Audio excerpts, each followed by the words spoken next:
আমি আহমেদ আজম খান, মুক্তিযুদ্ধ বিষয়ক মন্ত্রী, প্রস্তাব করিতেছি যে জুলাই গণঅভ্যুত্থানে শহীদ পরিবার ও জুলাই যোদ্ধাদের কল্যাণ ও পুনর্বাসন সহ গণঅভ্যুত্থানের মর্ম ও আদর্শকে রাষ্ট্রীয় ও জাতীয় জীবনে সুপ্রতিষ্ঠিত করা এবং ইতিহাস সংরক্ষণের উদ্দেশ্যে আনীত বিলটি জুলাই গণঅভ্যুত্থানে শহীদ পরিবার এবং জুলাই যোদ্ধাদের কল্যাণ ও পুনর্বাসন বিল 2026 মহান সংসদে উত্থাপিত আকারে পাশ করা হোক। মাননীয় স্পিকার, আপনাকে ধন্যবাদ। মাননীয় মন্ত্রী, আপনাকেও ধন্যবাদ।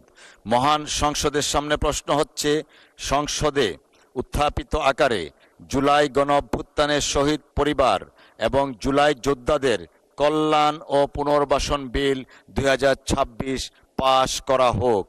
যারা এই প্রস্তাবের পক্ষে আছেন তারা হ্যাঁ বলুন, যারা এই প্রস্তাবের বিপক্ষে আছেন তারা না বলুন। আমার মনে হয় হ্যাঁ জয়যুক্ত হয়েছে, হ্যাঁ জয়যুক্ত হয়েছে, হ্যাঁ জয়যুক্ত হয়েছে।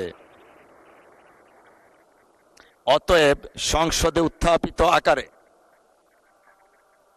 শেষ করি একটু একটু একটু মাননীয় সদস্য, আমি এটা নোটিস করেছি, আপনি এবং আপনার পাশের জনাব আক্তার হোসেন আপনারা দুই হাত চাপিয়েছেন, নোটিস করেছি, ধন্যবাদ।